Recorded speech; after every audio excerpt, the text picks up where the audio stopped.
एक वसी बांस के जंगल में एक छोटी बच्ची मई तन्हा भटक रही थी, खौफजदा और गुमशुदा। जैसे ही इसकी आंखों में आंसू भर आए, एक नर्म दिल मां पांडा करीब आए। मोहब्बत भरी नजर से उसने मई को ताजा बांस का एक टुकड़ा पेश किया। मई ने झिझकते हुए देखा, लेकिन फिर मुस्कुरा दी, ये महसूस करते हुए कि वो अकेली नहीं है। चंद दिनों में मई ने पांडा के साथ जीना सीख लिया। इसने पांडा के बच्चों को दरख्तों पर चढ़ते देखा और खुद भी कोशिश की, मगर फिसलकर नर्म घास पर गिर गई। एक छोटा पांडा उसके साथ लुढ़क गया, हंसते हुए। जंगल में कहकहों की आवाज गूंजने लगी। हर दिन मई और उसका पांडा खानदान एक साथ खाने के लिए जमा होते। मई ने बड़े पत्तों को प्लेट के तौर पर इस्तेमाल किया, जबकि पांडा मजे से बांस चबाते रहे। खाना सादा था, मगर हर लम्हा मोहब्बत और गर्मी से भरपूर। एक से पहर सूरज की रोशनी नदी के शफाफ पानी पर झलक रही थी। मई और छोटे पांडा पानी में छींटे उड़ा रहे थे। पानी की बूंदें हवा में नाचने लगे। खुशी की हंसी और पानी के छींटे जंगल को जिंदगी से भरने लगे। जब सुनहरी सूरज गुरूब होने लगा, मई बड़े पांडा के पेट पर लेट गई, इसकी गर्म और सुकून बख्श सांसों को महसूस करते हुए।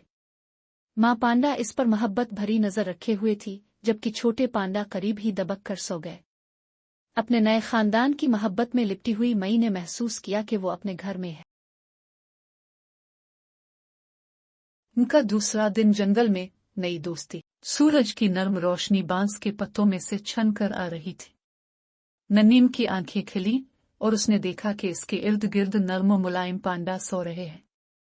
वो मुस्कुराकर उठ बैठी और बड़े पांडा मामा पांडा को देखकर बोली, आज हम क्या करेंगे? मामा पांडा ने मुस्कुराकर कहा, आज हम तुम्हें जंगल के दूसरे दोस्तों से मिलवाएंगे। मोर पांडा का खानदान चलते चलते एक खूबसूरत झील के किनारे पहुंचा।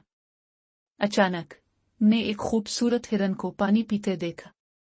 हिरन ने अपनी चमकदार आंखों से उनकी तरफ देखा और आहिस्ता आहिस्ता करीब आया। कितना नर्म और खूबसूरत है, ने हैरानी से कहा। हिरन ने अपना सर झुकाया और उन्हें नरमी से उसकी पुश्त पर हाथ फेरा।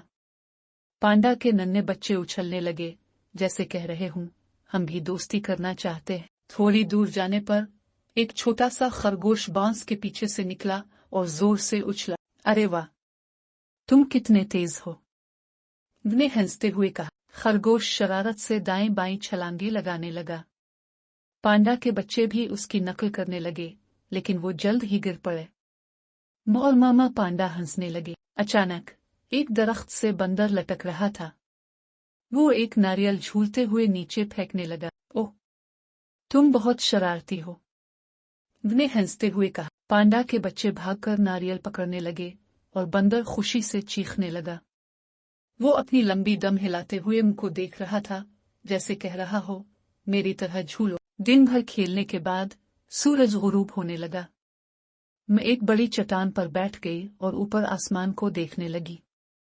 जंगल में जुगनू चमक रहे थे और करीब ही एक उल्लू धीरे से बोल रहा था, हो। मामा पांडा ने उनको अपनी नरम बाहों में ले लिया और वो आराम से सुकून के साथ अपनी आंखें बंद करने लगी। ये जंगल वाकई जादुई है, ने आहिस्ता से कहा और मुस्कुराते हुए नींद में चली गई।